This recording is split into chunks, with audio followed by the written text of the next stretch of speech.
But this is, again, we're continuing the speech that the Lubavitcher Rebbe gave in 1991, and it's talking about Moshiach, of course, and the goal of what Judaism is and what creation is,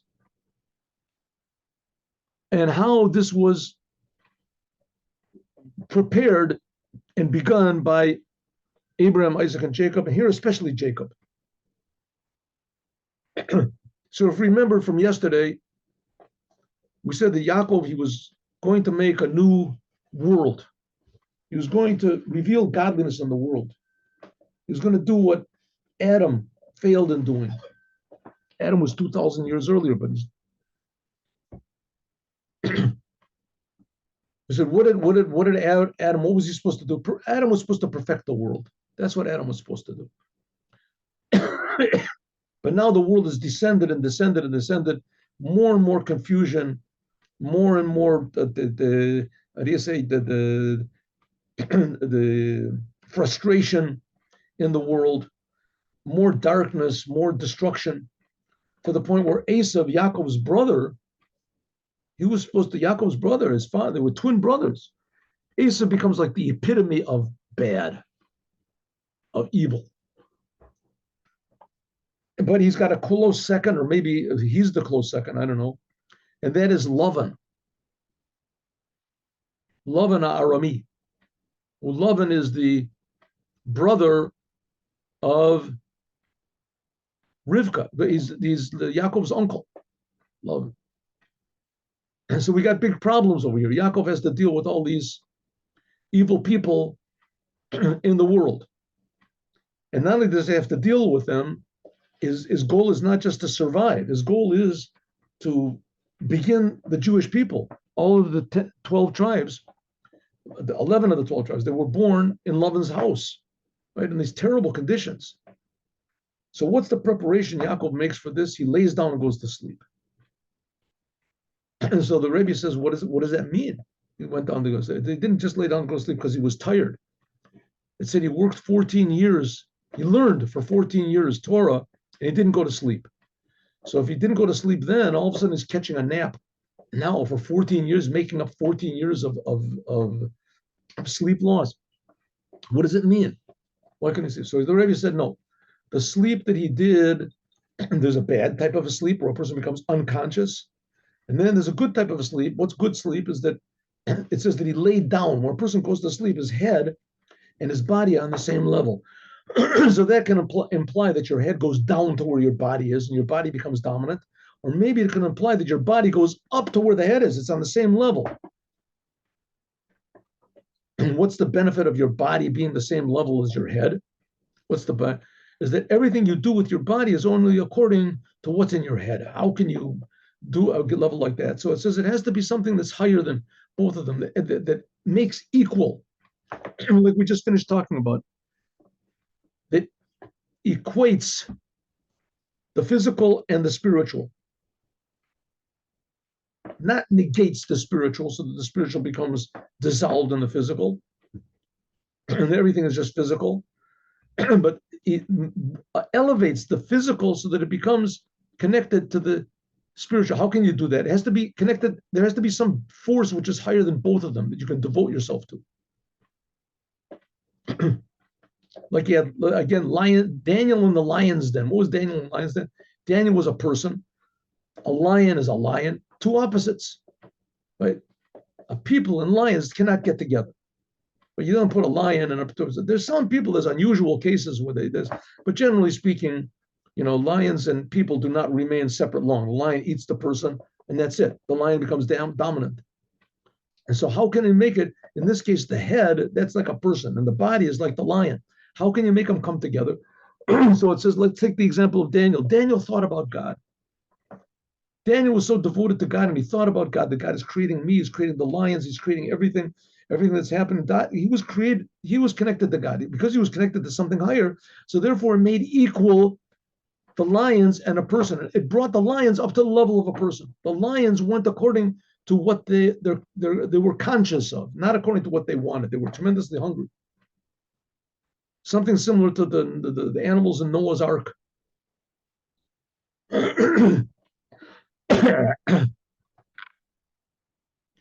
And so it says that's what Yaakov did. He laid down and made everything equal. That's something that he inherited to us. That we can elevate, we can look at the world from a spiritual point of view. According to this, now we can understand why Yaakov laid down in that place, exactly because of this. But it was in the place of the holy temple, that over there, which was the ultimate completion of revelation of God, on until the revelation of God's essence in the Beit HaMikdash, in the Holy of Holies, especially in the Holy of Holies. And then there was the Ark. And the Ark, it says, was not measured. We did this yesterday, but we'll do it. If you do it 20 times, it won't be enough.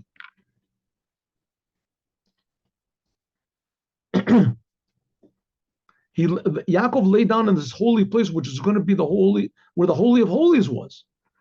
Ad Legilia, the revelation of God's essence. That's what we just talked about.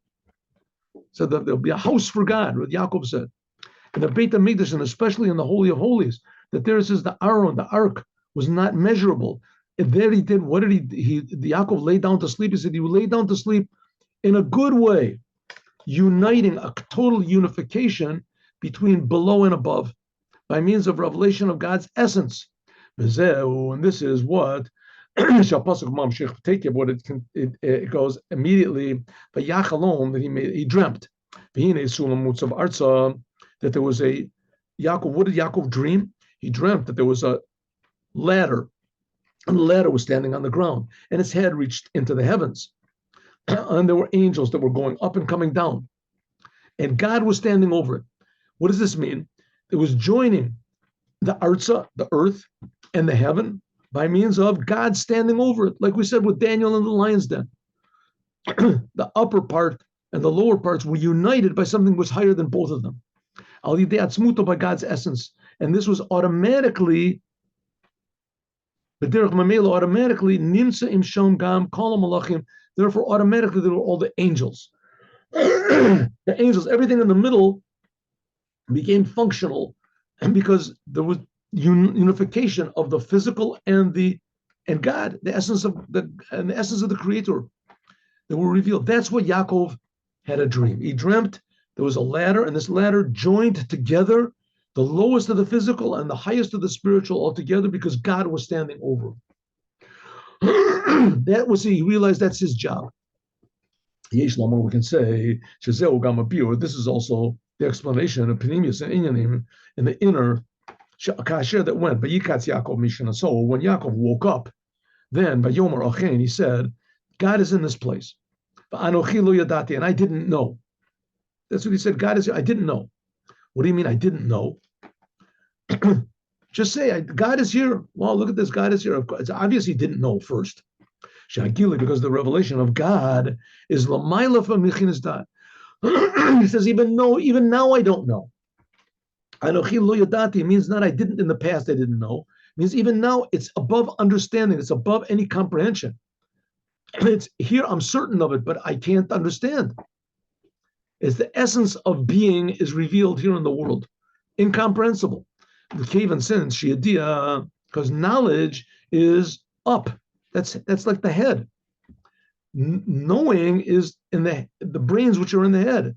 And that's like, what do you call it? Consciousness, intellect, which is not the case of the essence of God. When that's revealed, it's above any sort of comprehension, even the comprehension of the angels. Then up and down are totally equal.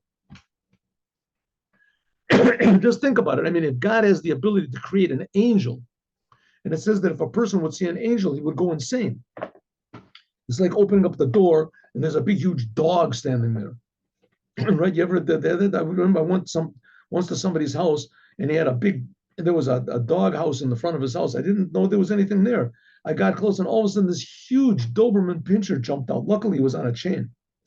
I mean, I was just so startled and so afraid is not the word. You know, I was just and you say neutralized. And that's just a physical animal. It says the angels are infinitely more frightening and more powerful than an animal could possibly be. Like people are all worried and talking about, they're aliens.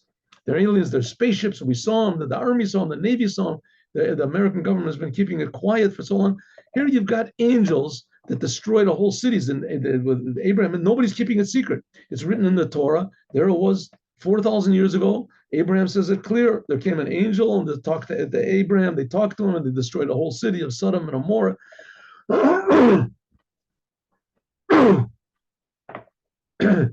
So angels, and God creates the angels. The angels are creations. We can't create anything. You can't create a piece of dirt. You can't create anything. You can take energy and transform it into matter, or matter into energy. You can change things around, but you can't create from nothing. We don't even know what nothing is. And God can create. He creates it. That's what Judaism believes. But it's not just we believe it because it's a nice way of looking at things. It's the truth. It's the truth, and Abraham embodied this truth, and Yitzchak and Yaakov, because they embodied this truth. That made them very unusual people, but that made them the fathers of Judaism. And that's exactly what he did. What Yaakov did, he made that the upper worlds and the lower worlds are all equal when the Creator is revealed. And that's what it says, Vayira, that he was very afraid. And he said, oh, awesome, this is the house of God. It's above understanding. This is the house of God. Base V'yadira lo yisporech. Shadar Badira, a person that lives in a dwelling place, Mitkale Hashem, B'kol Atzmuso, is revealed there in all of his essence. B'kol Zel, this was brought afterwards, after he made this pillar, Yaakov, Lindor, he made a vow. And what's the vow? He said, everything that I have, I will give a tenth. What's the tenth? He said, it will be by means of when God, you revealed. Then what? Then revealed everything that I have, physical, spiritual, all together. Behold, then they will be aser asreno. That's the level of keter, right? That's what we talked about. And even more, God's essence will be revealed. Kevin shekol metziuto shall call asher titen li is only lecha giloy atzmuto yisparech. Everything will be yours. Everything I have will be yours, God, because you're everything. You reveal everything. So we have a note over here. What's this? Okay. This is inner conversations. Okay. Al pianal. If there's some way that you can converse internally, I remember in the days that I used to have a Chabad house, and I was very friendly with all the taxi drivers.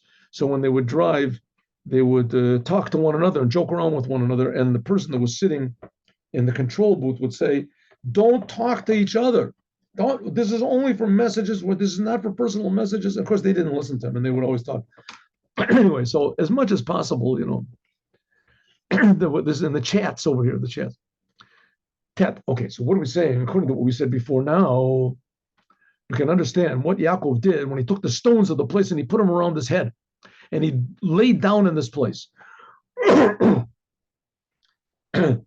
Again, just to remind everybody, this is not just a lesson in history or a lesson in religion, or we're talking about the great founders of our religion and what they did and what they're giving to us, and we have to believe in them. And we're not talking about that. That's also true. Those are true. But he's trying to tell us who we are. He's trying to, the Rebbe is trying to tell us that Abraham, Isaac, and Jacob, that's written in the Torah, is talking about what every Jew is. And ideally, what the Jews are supposed to tell the world, what every human being is, to a certain degree. Every human being, the world is supposed to have this, is a responsibility. It's responsible for to have a relationship with God, to reveal God in the world. By means of what? By everyday life.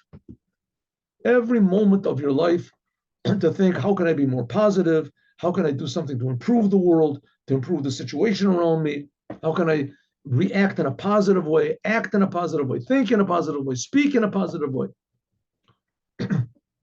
Right? Because God wants me to. God is creating me. He's creating me every moment. Every second is a big miracle. At least be grateful to the Creator. Who does a crazy thing like that? Yaakov did. And the Torah says that that's what we're doing. That's what we should be doing and what we can be doing. So this is not just a lesson in Jewish religion, comparative religions. This is talking about reality. And it's talking about comparative reality. real reality and our imagination reality. That, if you want to compare.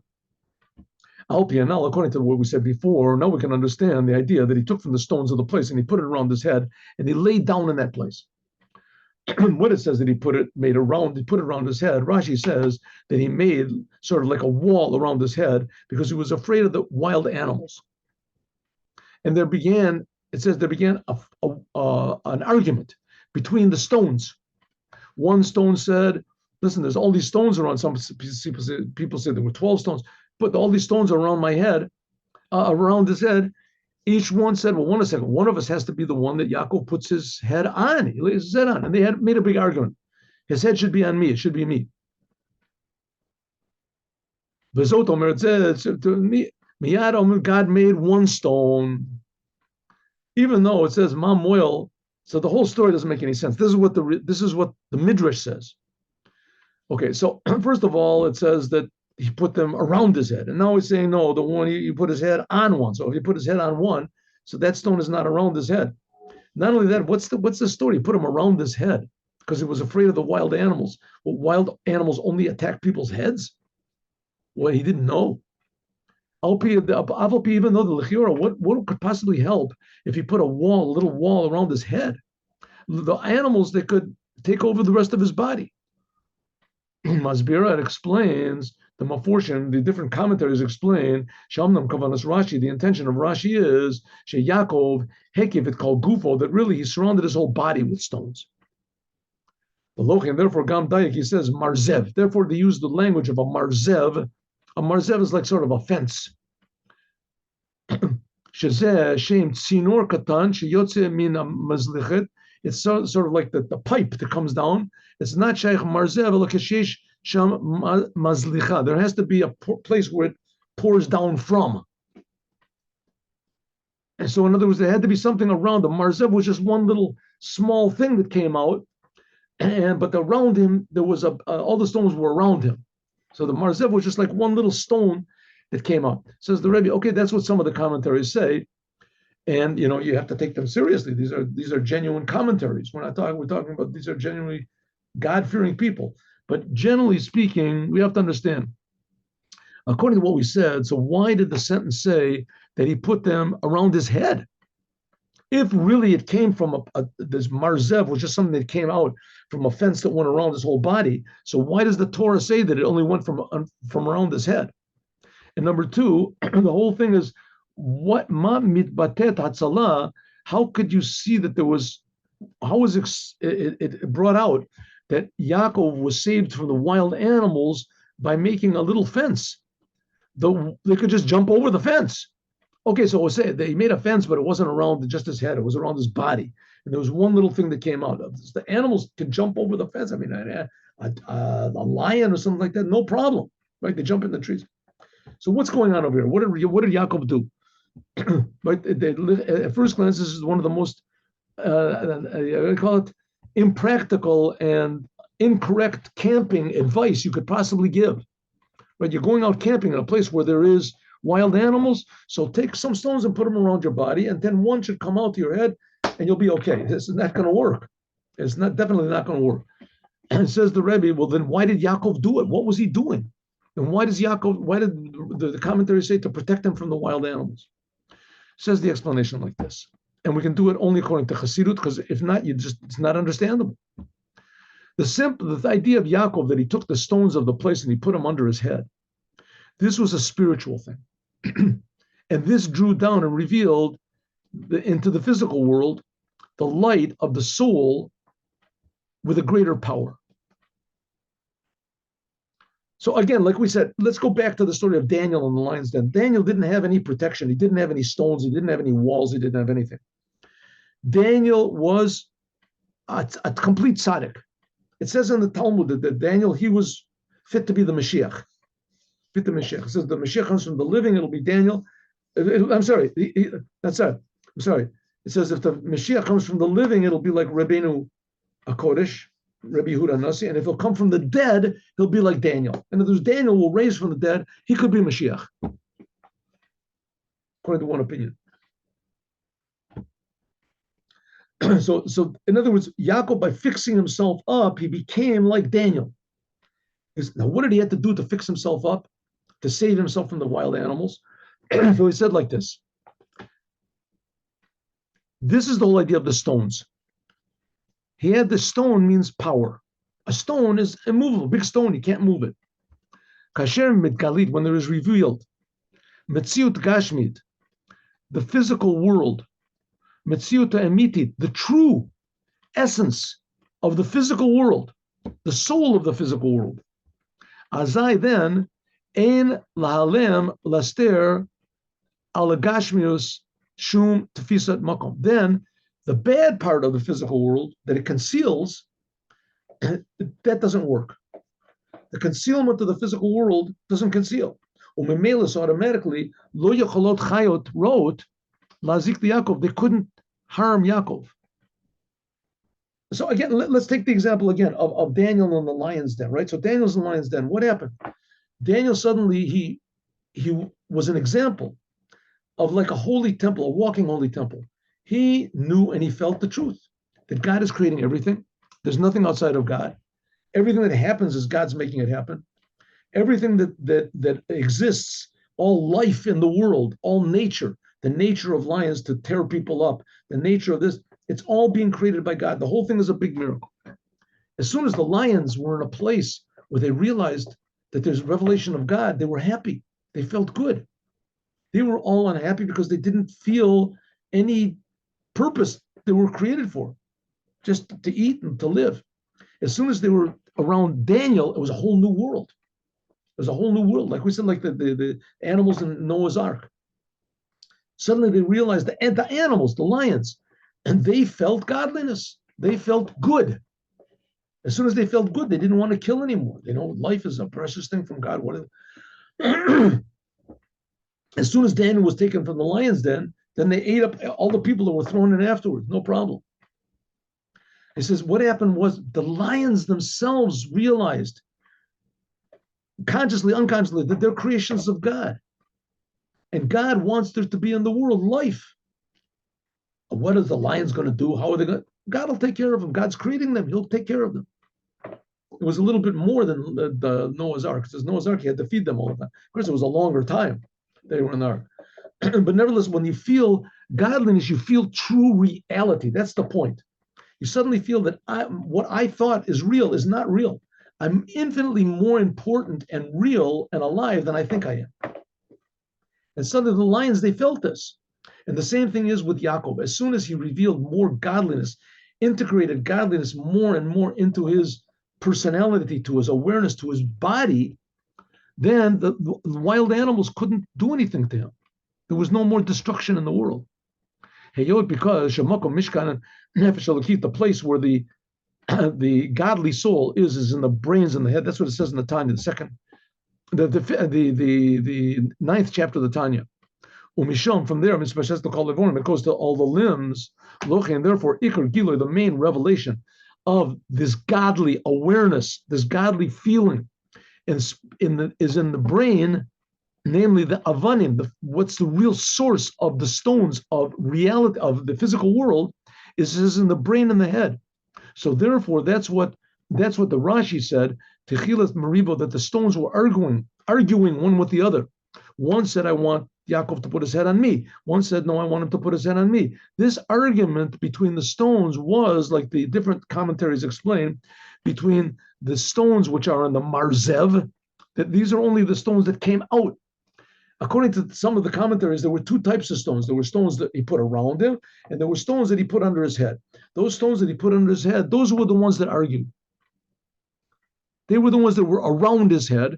One of them said, I want to be under his head. And the rest said, we don't want to be under, we want to be around his head. With the other stones of the mazlicha, that they were around his whole body. So there were stones around his head and the stones around his body. The main argument was like this. Who is Yaakov going to put his head? In other words, we said the head is the awareness of godliness. Shetokif, inyan, avanim, the stones revealing holiness in the body of Yaakov was by the means of the stones, tokif, we said power, reality, the revelation And then the revelation of godliness in the body of Yaakov, that his physical body acted according to what God wants, this stemmed from how his head acted. Makom Mishkan Nefesh Elokis, the place where his head was at. Miyad, immediately, God made one big stone. What did he do? He revealed this tokif, this power of holiness was made equal in the head of Yaakov and in the body of Yaakov. The ultimate completion and joining and unity of up and down in one stone. So in other words, the stones showed on power, assertiveness, certainty. That's what a stone shows. And these stones, this feeling of certainty, if you want to call it self-sacrifice, total certainty that God exists. I'm putting all my money on God. I'm putting everything on God. I know God exists, no doubt about it. That's the idea of the rocks, certainty, immovable. That attitude. And that's what Yaakov put around his whole body. Each stone said, but listen, the body is very nice, but the whole thing depends on your head, where your head is at. Where a person has to make a decision to do this. Right? You have to make a decision that I am going to devote myself to God. I've thought about it. I've understood it. And so it says that the stones, they made an argument between one and the other, right? The stones of his body and the stones of his head. Which one will be under his head? Which one, who's going to rule? So God said, listen, let's forget about arguing about the head. All of the stones are going to be important. What you do with your head, what you do with your arms, what you do with your feet. He would feel godliness automatically in every aspect of his being. That's like what Daniel did. That's why Daniel was one of the candidates for Moshiach, because that's what Moshiach is going to do to the whole world by means of the revelation of God's essence that then Yaakov laid down. Then his head and his feet were equal. Why were his head and his feet equal? Because God made everything equal. All the stones which were around his body and the stones which were under his head or around his head, they suddenly became of equal importance. So therefore, there is no danger from the animals, exactly the opposite. Since that the revelation of the Creator, the essence of the Creator was made by means of coming down into the physical world, that Yaakov was in the physical world, and he went out of his security where he was in Beersheba. But in Beersheba, his security was spiritual, and it wasn't connected to the essence of God. The main thing where he was in Beersheba, Yaakov, was his head. And God wanted that his whole being should be connected to God, and then that would spread out to the whole world. That's the way the whole world was supposed to be, what Adam was supposed to have done.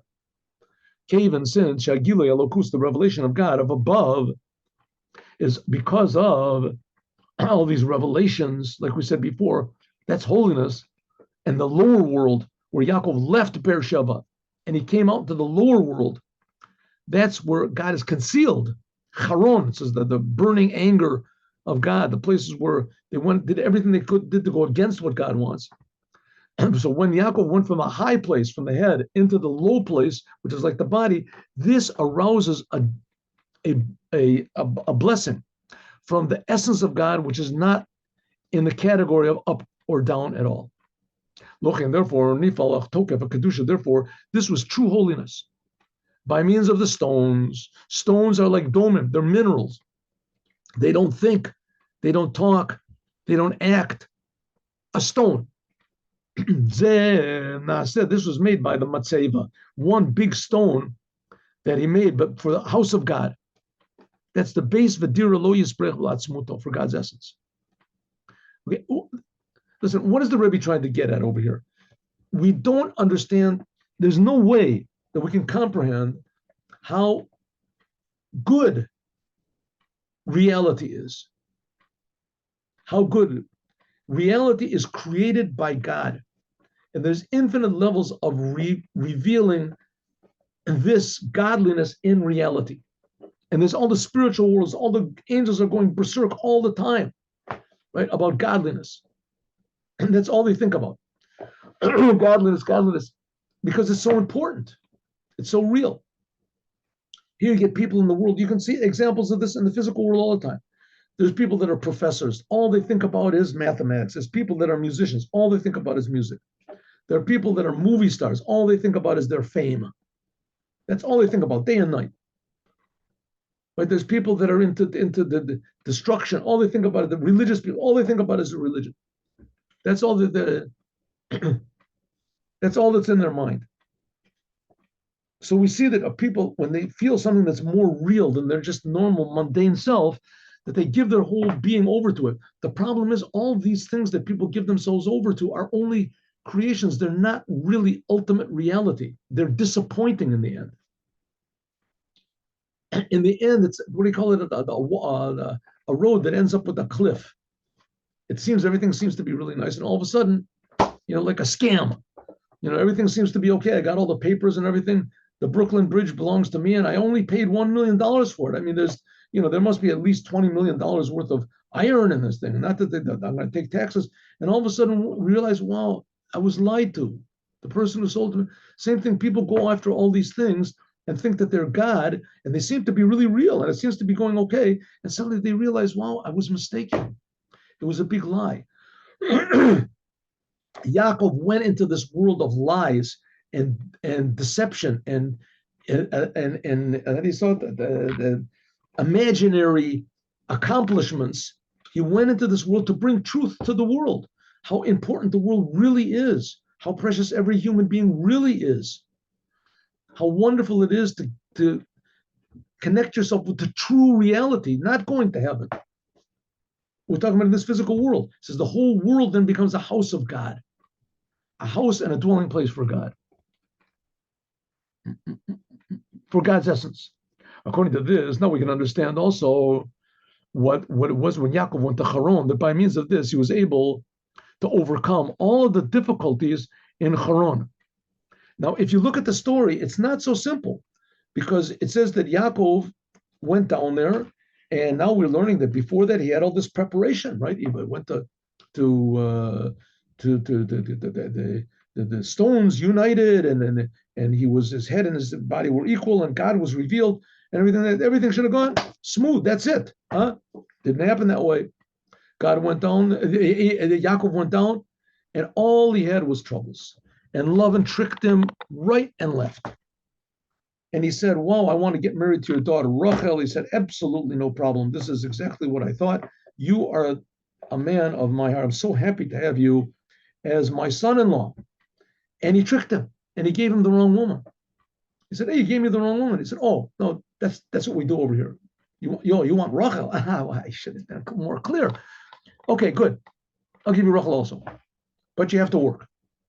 How long you have to work? You have to work, let's say, 14 years, 20 years. You get the sheep also, 20 years. But you have to be day and night. No sleeping. Day and night, work 20 years. And you have to stay outside with the sheep and night. And then you get everything for free. For free. It's all yours. For free, you got it. Because you have the blessing of God. You are the chosen one. You have united heaven and earth.